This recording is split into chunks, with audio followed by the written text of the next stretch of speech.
आए दिन ये सामने आ रहा है कि कई पुरानी मस्जिदों या दरगाहों को लेकर दावे किए जा रहे हैं कि वो किसी मंदिर के अवशेषों पर बने हुए हैं। इनमें सबसे बड़े मुद्दे राम मंदिर का हल तो 9 नवंबर 2019 में सुप्रीम कोर्ट के एक ऐतिहासिक फैसले से हो चुका है, लेकिन अब भी ऐसे कई मुद्दे लगातार बने हुए हैं, जैसे बनारस में ज्ञानवापी मस्जिद, मथुरा में शाही ईदगाह और मध्य प्रदेश के धार में कबल मौला मस्जिद। इन पर भी ऐसे ही दावे किए गए कि वो मंदिरों के अवशेषों के ऊपर बने हैं।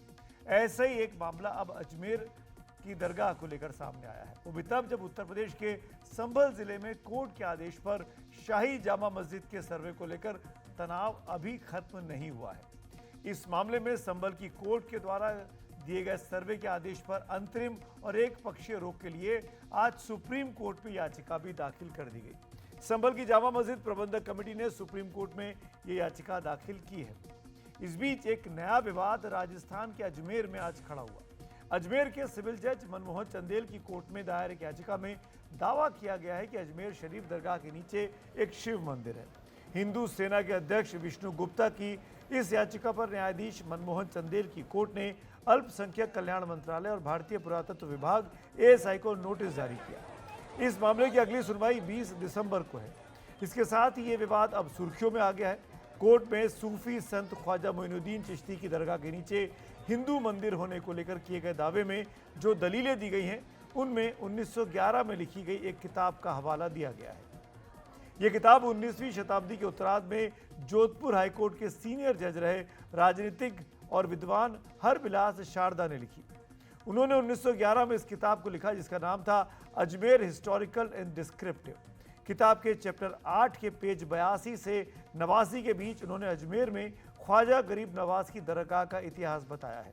इसके हवाले से याचिकाकर्ता विष्णु गुप्ता ने दलील दी है कि 50 साल पहले तक एक पुजारी यहाँ पूजा किया करता था। यहाँ एक शिवलिंग भी था जिसे तहखाने में रख दिया गया था। इसीलिए एएसआई द्वारा एक सर्वे कराया जाना चाहिए ताकि सब कुछ साफ हो सके। इसी में उन्होंने कई जगह दरगाह के मंदिरों के अवशेषों पर बने होने की बात भी कही।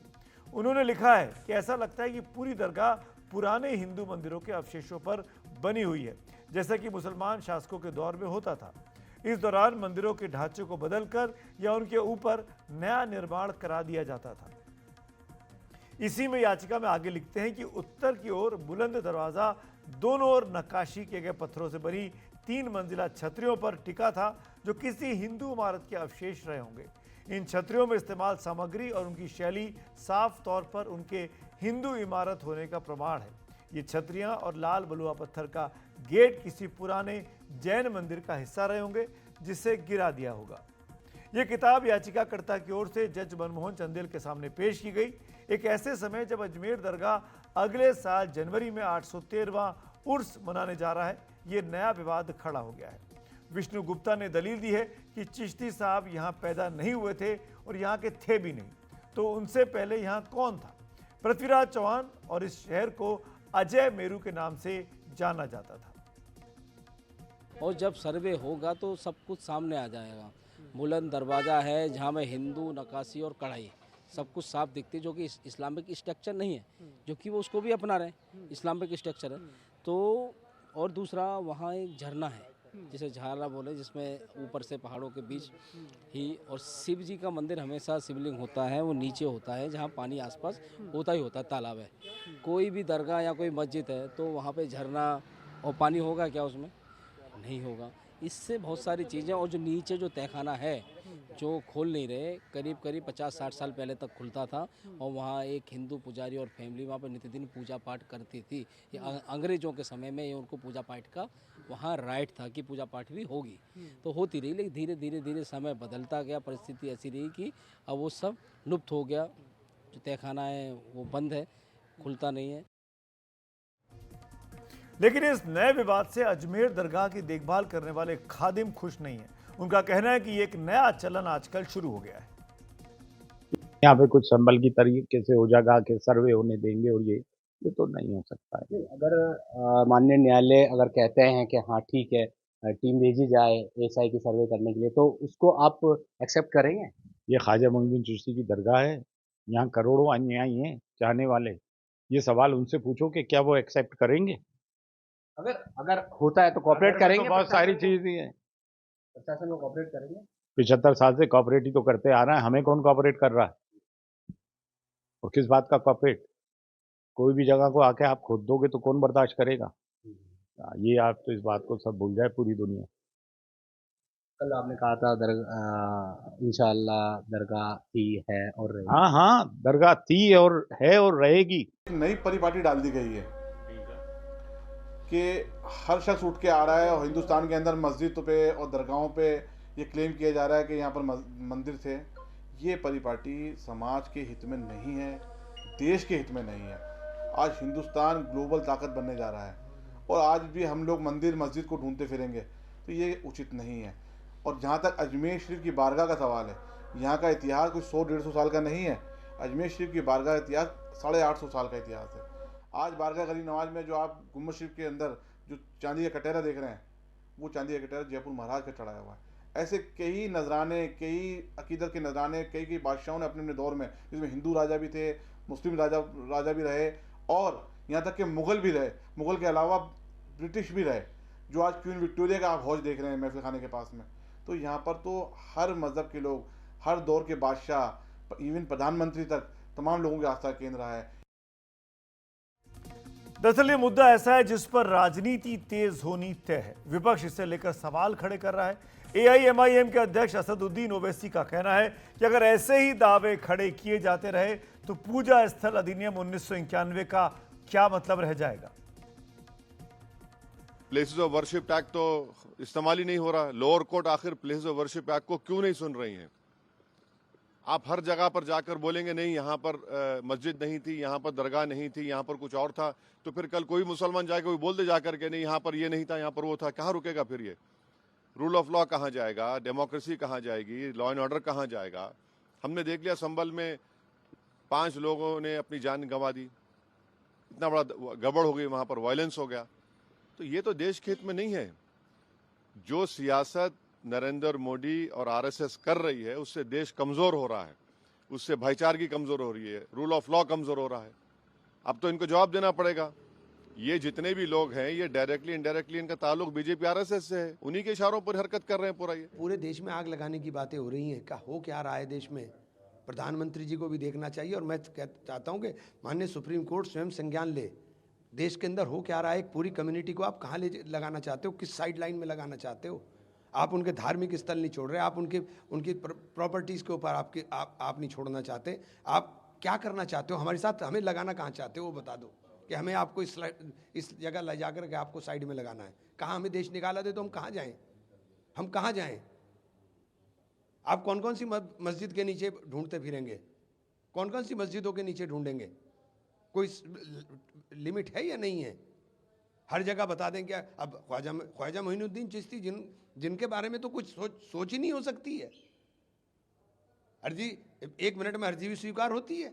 1991 वर्शिप एक्ट बिल्कुल साइड में लगा दिया। 1991 का जो है वर्शिप एक्ट है, जो पार्लियामेंट नहीं बनाया, मैंने नहीं बनाया, मैं उसमें मेंबर नहीं था। जो राष्ट्रपति जी के जो है दोनों सदनों में पास होकर राष्ट्रपति जी के जो है सिग्नेचर से बना कि 15 अगस्त 1947 के समय जो धार्मिक स्थलों की स्थिति थी वो एक जैसी रहेगी। भविष्य में किसी और तमाम तरह की कोई परेशानी या कोई इस तरह का इशू ना खड़ा हो, उनको ध्यान में रखते। लेकिन क्या हुआ, आज तो उस कानून को मानने के लिए कोर्ट तैयार नहीं है और ये डिस्ट्रिक्ट कोर्टों के हाल हैं। उधर बीजेपी के सांसद और केंद्रीय मंत्री गिरिराज सिंह ने आरोप लगाया कि कांग्रेस द्वारा की गई तुष्टीकरण की नीति के कारण ही ऐसी समस्याएं आज खड़ी हुई हैं। ये सत्य है कि जब आक्रांता आए थे मुगल तो हमारे मंदिरों को तोड़ा था। अब आप कहेंगे कि कितने मस्जिदों पर आप ये बोलेंगे, तो मैं कहूंगा कि अब आज तक कांग्रेस की सरकार केवल तुष्टीकरण करते रही।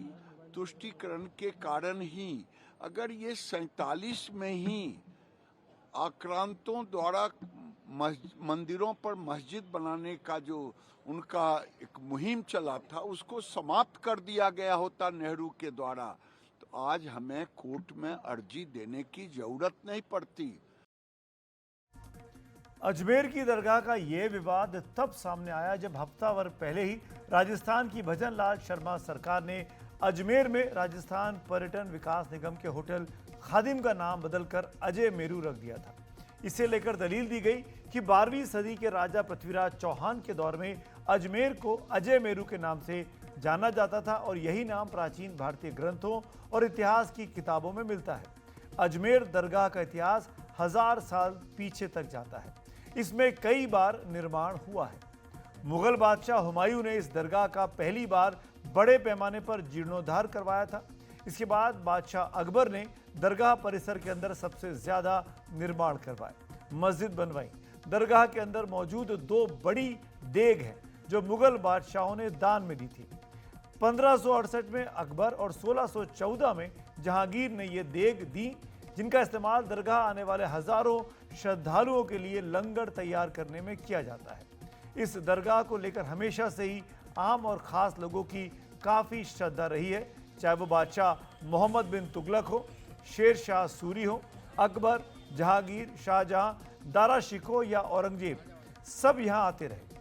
आज भी तमाम राष्ट्राध्यक्ष, फिल्मी सितारे, अमीर और गरीब यहाँ पर सर झुकाने आते हैं। ऐसे नए दावे और विवाद तब सामने आ रहे हैं जब खुद आरएसएस प्रमुख मोहन भागवत साफ कर चुके हैं कि हर मस्जिद के पीछे मंदिर खोजने की जरूरत नहीं है। ज्ञानवापी मस्जिद के बाद आरएसएस प्रमुख मोहन भागवत ने हर मस्जिद में मंदिर ढूंढने की जरूरत पर सवाल किया था। रोज एक मामला निकालना नया, ये भी नहीं करना चाहिए। हमको झगड़ा क्यों बढ़ाना है? ज्ञानवापी के बारे में हमारी कुछ श्रद्धाएं हैं, परंपरा से चलती आई, हम कर रहे, ठीक है, परंतु हर मस्जिद में शिवलिंग क्यों देखना? तो भाई वो भी एक पूजा है, ठीक है, बाहर से आई है, लेकिन जिन्होंने अपनाई है वो मुसलमान, वो बाहर से संबंध नहीं रखते, ये उनको भी समझना चाहिए। यद्यपि पूजा उनकी उधर की है, उसमें वो रहना चाहते तो अच्छी बात है, हमारे यहाँ किसी पूजा का विरोध नहीं, सबकी मान्यता और सबके प्रति पवित्रता की भावना है। जून के महीने में नागपुर में आरएसएस ऑफिसर्स ट्रेनिंग कैंप में बोलते हुए भागवत ने यह भी कहा था कि आरएसएस इन मुद्दों पर कोई और आंदोलन चलाने के पक्ष में अब नहीं है। हमने 9 नवंबर को कह दिया कि एक राम जन्मभूमि का आंदोलन था, जिसमें हम अपने प्रकृति के विरुद्ध किसी ऐतिहासिक कारण से उस समय की परिस्थिति में सम्मिलित हुए। हमने उस काम को पूरा किया, अब हमको कोई आंदोलन वगैरह करना नहीं है। बहुत ही क्लियर और साफ साफ कहा था सरसंघचालक मोहन भागवत ने। मोहन भागवत ने कहा था कि दोनों ही पक्ष ज्ञानवापी के मुद्दे को मिल बैठकर आपस में सुलझा ले। अगर दोनों पक्ष कोर्ट जाने का फैसला करते हैं तो कोर्ट के फैसले का आदर करें।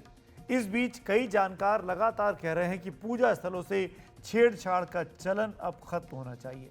इसी सिलसिले में प्लेसेस ऑफ वर्शिप एक्ट यानी उपासना स्थल अधिनियम 1991 की बार बार दलील दी जाती है। यह कानून कहता है कि किसी भी पूजा स्थल का जो स्वरूप 15 अगस्त 1947 को था, उसे और उसके धार्मिक स्वभाव और धार्मिक पहचान को वैसा ही बनाए रखा जाए, यानी उसमें किसी तरह की छेड़छाड़ न की जाए। यह कानून पूजा स्थलों के एक धर्म से दूसरे धर्म में आंशिक या पूर्ण बदलाव को रोकता है। यह कानून ऐसे पूजा स्थलों की धार्मिक पहचान को बदलने से जुड़ी सभी कानूनी प्रक्रियाओं पर रोक लगाता है और कहता है कि इससे जुड़े नए केस भी शुरू नहीं किए जा सकते। इस कानून के दायरे से अयोध्या के राम जन्मभूमि बाबरी मस्जिद विवाद और उससे जुड़ी कानूनी प्रक्रिया को छूट दी गई थी।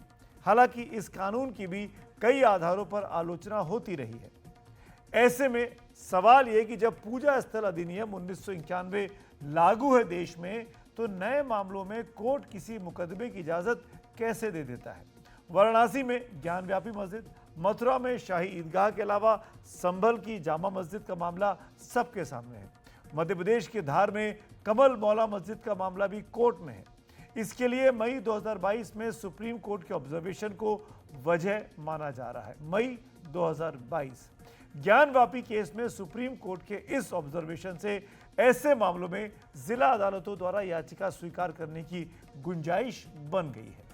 मई 2022 में तत्कालीन चीफ जस्टिस DY चंद्रचूड़ ने कहा था, हालांकि 1991 के कानून के तहत किसी धार्मिक स्थल की प्रकृति को बदलने पर रोक है, लेकिन किसी जगह की धार्मिक प्रकृति का पता करने की प्रक्रिया पर 1991 के अधिनियम के तहत रोक नहीं है।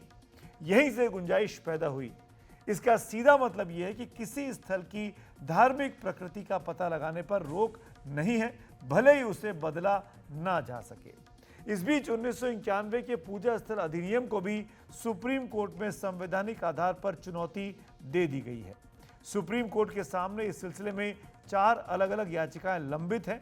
सितंबर 2022 में सुप्रीम कोर्ट के तत्कालीन चीफ जस्टिस यू ललित ने इन याचिकाओं पर केंद्र सरकार को 2 हफ्ते के अंदर जवाब दाखिल करने को कहा था, लेकिन 2 साल से ज्यादा हो गए हैं, अभी तक कोई हलफनामा दायर नहीं किया गया है। तो एक तरफ ये मुद्दा है, दूसरी ओर एक और इसी से जुड़ा मुद्दा है। यहाँ पे कहानी थोड़ी सी उलट जाती है, 180 डिग्री से चेंज हो जाती है। मुद्दा है वक्फ बोर्ड के दावों से जुड़ा हुआ। आए दिन वक्फ की संपत्ति को लेकर विवाद होते रहे हैं। इसी सब के बीच केंद्र सरकार लोकसभा में एक बिल भी पेश कर चुकी है, जिसका मकसद संपत्ति पर वक्फ बोर्ड के कब्जे को कम करने का है।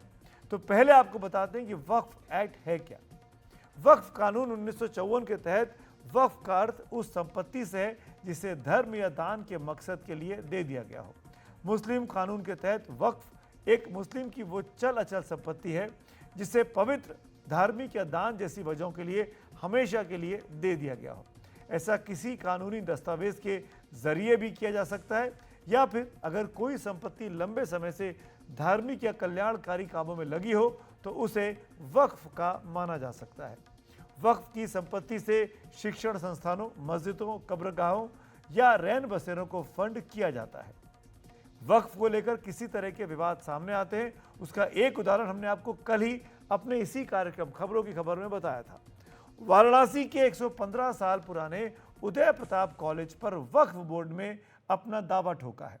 इस कॉलेज की स्थापना 1909 में राजश्री उदय प्रताप सिंह ने की थी। इस कॉलेज में 20,000 से ज़्यादा छात्र पढ़ते हैं। 500 एकड़ के विशाल इलाके में ये कॉलेज फैला हुआ है। 100 साल तक इसकी मिल्कियत को लेकर कोई विवाद सामने नहीं आया था, लेकिन अब अचानक लखनऊ की यूपी सुन्नी सेंट्रल वक्फ बोर्ड ने उदय प्रताप कॉलेज यानी यूपी कॉलेज पर अपना दावा ठोक दिया है। वक्फ बोर्ड के मुताबिक कॉलेज प्रबंधन को इस सिलसिले में 2018 में एक नोटिस भेजा गया था। कॉलेज प्रबंधन ने जवाब दिया कि कॉलेज की ज़मीन इंडाउमेंट ट्रस्ट की है। चैरिटेबल इंडाउमेंट एक्ट के तहत आधार वर्ष के बाद ट्रस्ट की ज़मीन पर अन्य किसी का मालिकाना हक स्वयं समाप्त हो जाता है।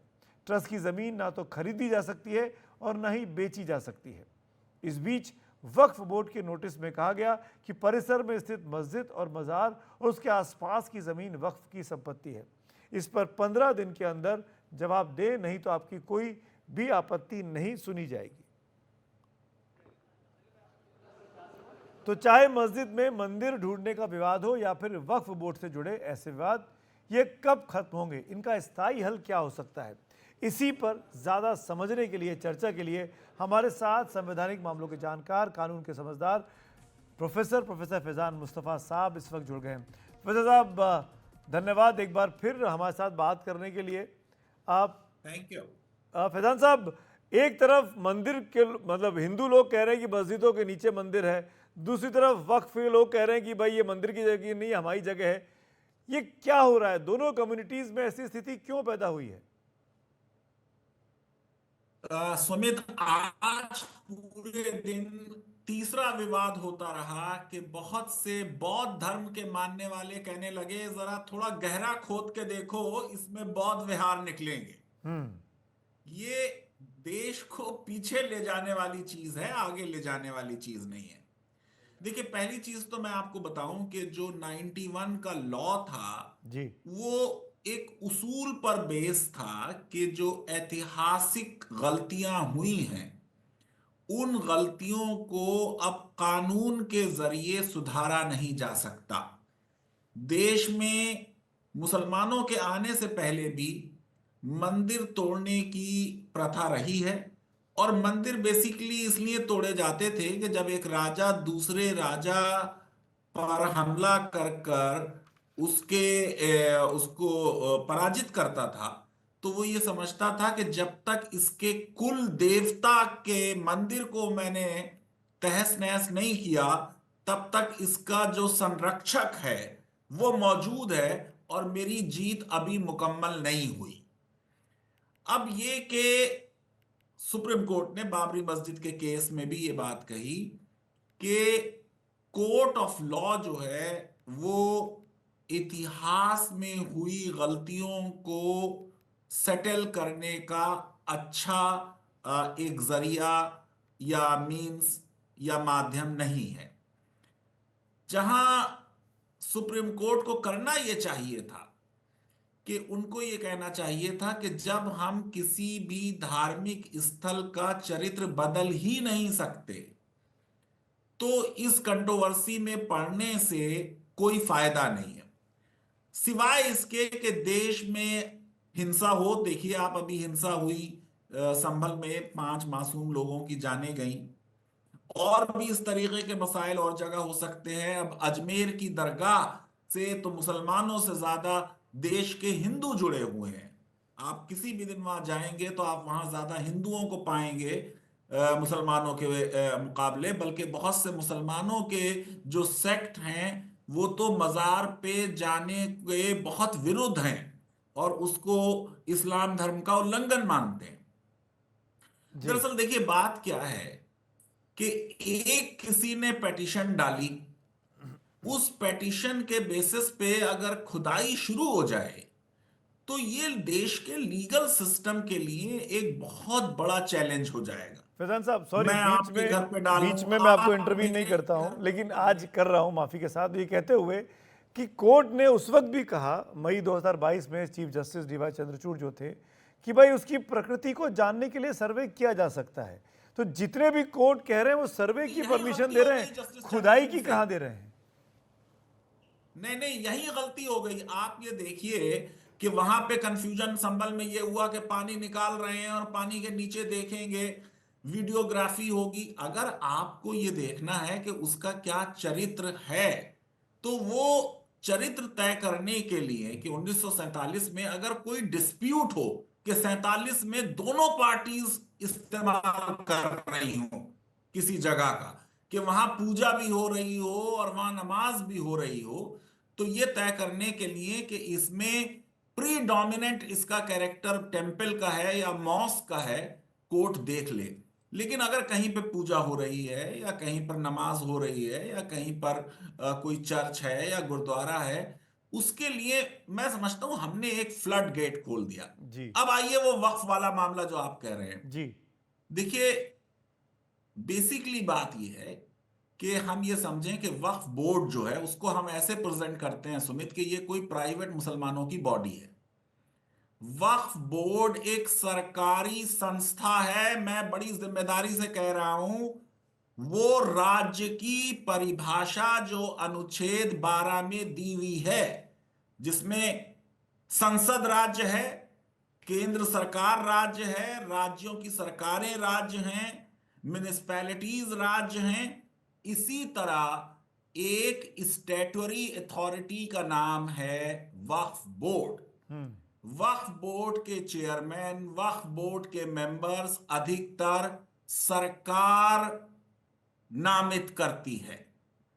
वक्फ बोर्ड में सुप्रीम कोर्ट, हाई कोर्ट के रिटायर्ड जजेस, सांसद, विधायक, ये सारे लोग होते हैं। कोई भी वक्फ बोर्ड ये नहीं कह सकता कि ये जमीन हमारी है और वो उसकी हो जाए। ये एक मिथ है, ये एक प्रोपेगेंडा है। कोई भी क्लेम जब वक्फ बोर्ड करेगा किसी भी चीज का तो उसको लाके देने पड़ेंगे डॉक्यूमेंट कि ये देखिए, अगर कोई चीज जैसे 100 साल से इस्तेमाल हो रही है कहीं पर और कोई 500 साल पुराना डॉक्यूमेंट लेके आए और वो डॉक्यूमेंट ऑथेंटिक हो तो फिर अदालत फैसला करेगी। कोई भी प्रॉपर्टी वक्फ प्रॉपर्टी जब बनती है, जब सरकार के नामित सर्वे कमिश्नर्स जो कि पब्लिक सर्वेंट हैं वो पूरा सर्वे करते हैं, एविडेंस कलेक्ट करते हैं, रेवेन्यू रिकॉर्ड देखते हैं, टैक्स का रिकॉर्ड देखते हैं, रेंट कितना दिया गया वो देखते हैं और सारे डॉक्यूमेंट्स के बाद वक्फ बोर्ड को सिफारिश करते हैं वक्फ बोर्ड उस सिफारिश के बिना पर राज्य सरकार को प्रोफेसर सिफारिश साहब, एक करती लास्ट है। क्विक क्वेश्चन और एक पूछना मिनट चाहूंगा, वक्त की कमी है थोड़ा। राज्य के राजपत्र में छपे बिना जी कोई भी प्रॉपर्टी वक्फ प्रॉपर्टी नहीं बन सकती। प्रोफेसर साहब, एक last quick question, quick response चाहूंगा। मई में जो गलती हुई, मई 2022 में चीफ जस्टिस जिसका आप जिक्र किया वर्शिप एक्ट को लेकर, क्या उसी वजह से ये पंडारास बॉक्स खुल गया है कि हिंदू कह रहे हैं कि मस्जिदों को हमको दे दो और मस्जिदें, मुसलमान कह रहे हैं कि मस्जिदों को हमको, मंदिरों को हमको दे दो? हाँ, उसी वजह से खुला। और आज जैसे मैंने आपसे कहा कि खबर मंदिर मस्जिद तो पुरानी है, आज तो बहुत कह रहे हैं कि चलो अब खुदाई करो और हमारे वापस करो। आपको मालूम है कितने बहुत सब पूताज जो हैं, स्तूपाज, वो मंदिर बने हैं। आज ही हमने अभी टीवी पर ही देखा कहीं पे कि मंदिर है जहां पर 5 पांडव बताए जा रहे हैं और वो पांचों की पांचों मूर्तियां बौद्ध गौतम बुद्ध की हैं।